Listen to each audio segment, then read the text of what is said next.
윤비서는 우리가 보는 눈앞에서 너무도 리얼하게 떨어져 사망하셨는데요. 이 장면의 촬영 뒷얘기는 꼭 영상으로 보고 싶네요. 떨어지는 장면 어떻게 찍었는지 너무 궁금합니다. 차로 떨어지는 장면은 밑에 매트리스 하나 없이 차에 바로 떨어지는 모습이라 위험할 수도 있는 상황이잖아요. 사실 떨어지는 장면이 너무도 리얼했고 또 적잖이 높은 옥상에서 떨어졌기 때문에 이러고도 살아있다면 아무리 드라마라도 이건 기적이라고 해도 될 법한데요. 많은 분들이 그가 아직 죽지 않았다고 생각하시는 것 같은데요. 왜냐하면 이 드라마에는 항상 큰 반전이라는 것이 있었기 때문이겠죠. 강물에 던져 죽은 줄 알았던 우주는 윤비서가 입양본에 살아 있었고, 윤비서가 죽인 줄로만 알았던 은수 아빠는 김호란 측 사람에 의해 차에 치여 죽었고, 우리가 윤비서가 죽지 않았다고 생각하는 또 다른 이유는 생각지 못한 반전이 있을 거란 기대 때문인 것 같은데요. 사실 그건 이 드라마가 우리를 그렇게 길들였기 때문이라고 생각합니다. 게다가 윤비서에겐 그만이 밝혀내야 할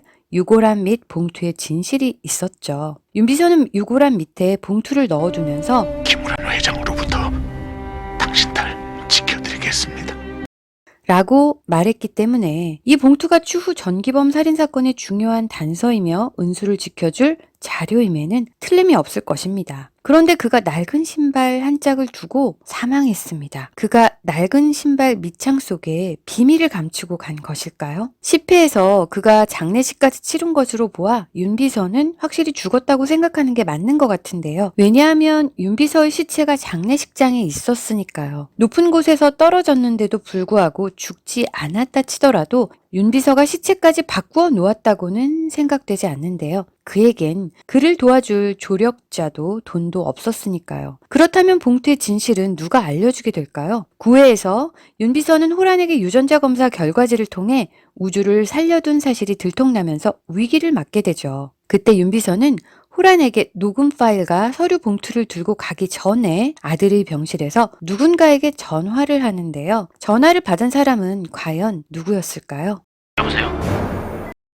저는 전화를 받은 사람이 바로 이 이병헌 원장 이분일 거라고 추측이 되는데요. 윤비서는 호란에게 가기 전 이분을 만나 자신의 신변에 위험이 생기면 이 서류와 녹음 파일을 잘 간직하고 있으라 부탁했을 것 같습니다. 그리고 더 큰 증거는 아무도 모르는 유골함 밑에 봉투에 넣어놨으니 자신이 죽게 되면 은수 아빠 유골함 밑을 찾아보라고 어떤 방법을 통해서든 전달을 하고 돌아가셨을 것이라고 추측이 되는데요. 이건 제 추측이고 사견입니다. 진실은 드라마를 봐야 알 수 있겠죠. 그동안 너무 많은 반전을 보여줬던 드라마라 죽어도 죽지 않을 거라 믿는 건 어쩜 당연한 게 아닌가라는 생각이 들기도 합니다. 아무튼 윤비서는 우리 곁을 떠났는데요. 그럼 그를 죽인 사람은 과연 누구일까요? 9회 때 호라는 윤비서에게 협박을 받고 즉시 황 과장이라는 사람에게 전화를 걸어 가져와야 할 것이 있다고 말을 하죠.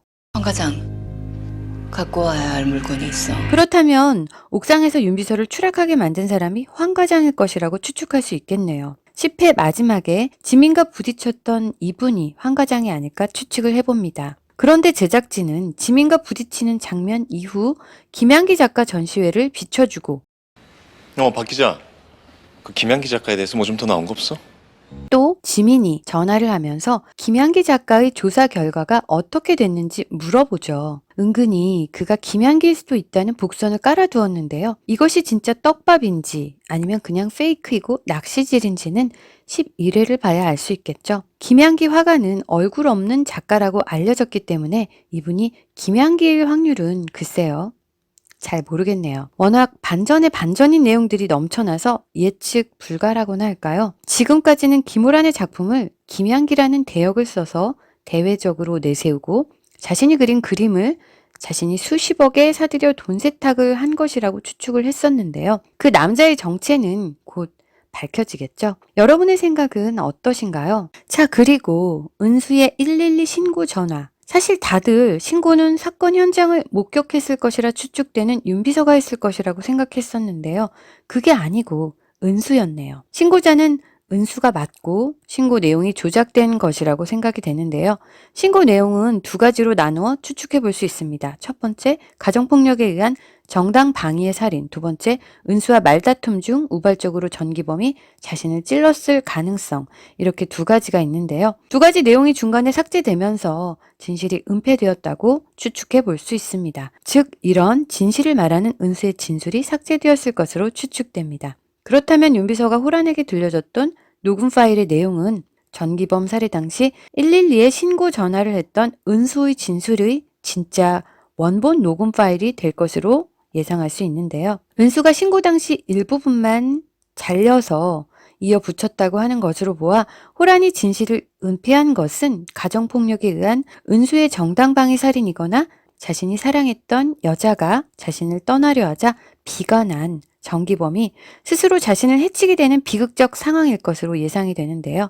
호란이 만약 제3의 인물을 시켜 기범을 살해한 것이라면 그 부분의 내용까지 담겨져 있을 수 있겠지만 지금까지 알려진 사실로는 외부 침입이 없었다고 하는 것으로 보아 제3의 인물에 의한 첨부살인은 일단 그 직접적인 증거 자료가 나올 때 또다시 예상해 볼 수 있을 것 같습니다. 그럼 은수에 의한 정당방위 살인이라면 은수가 50kg도 안 되는 몸으로 어떻게 갈비뼈가 부러질 정도로 찔렀을까요? 그건 아마도 전기범이 먼저 자신을 찔렀고 혹은 우발적 사고로 찔렸고 그 후에 더 다가오는 기범을 향해 은수가 찔린 칼을 빼서 다시 여러 번 찔렀다고 판단이 됩니다. 기범을 사랑하지 않아서 떠난다는 은수.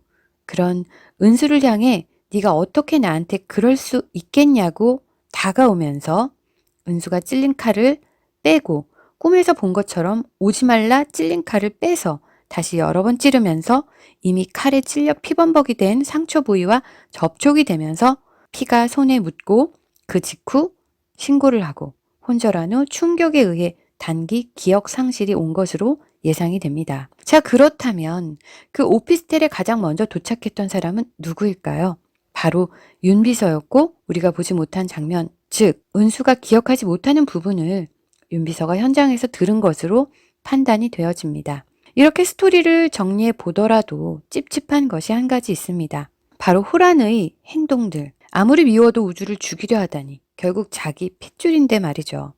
예전에 호란은 세미를 불러 우주의 얘기를 듣던 중 세미를 보며 자신과 많이 닮아 있다고 얘기를 했던 것으로 보아 호란 자신도 친자식이 아닌 입양아를 키우고 있는 것 같은 떡밥이 있었는데요. 호란의 아들 기범이 친자식이 아닌 입양아일 것이라는 것은 아직 확인된 바가 없으므로 이것이 진짜 떡밥인지 아니면 일종의 페이크인지는 앞으로의 내용을 봐야 알 수 있을 것 같습니다. 그리고 전기범이 어릴 적 겪은 불운의 사건이 무엇인지는 아직 밝혀지진 않았지만 그로 인해 삐뚤어진 인격체가 되었고 그걸 호란은 그 아이가 나빠서가 아닌, 즉 전기범은 착한데 그 불운의 사건 탓을 하며 잘못된 전기범의 성격을 훈육을 통해 올바른 방향으로 바꿀 생각을 하지 않고 괴물과 같은 성격을 가진 아들을 그냥 방관하면서 전기범은 그런 삐뚤어진 인격체가 된 것이죠. 그렇다면 이 모든 사건의 원인은 괴물 같은 자신의 아들을 방관한 김호란이 될 수도 있을 것입니다. 그런 폭력적 아들을 방관한 것도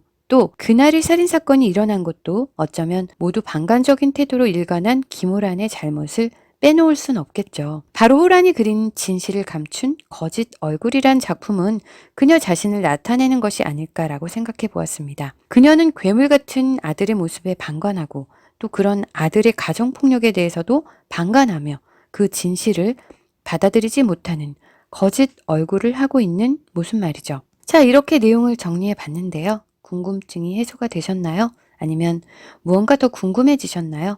더 할 얘기가 있으시면 아래 댓글 남겨주시고요. 지금까지 쿠쿠 라디오였습니다. 구독과 좋아요 잊지 마시고요. 감사합니다.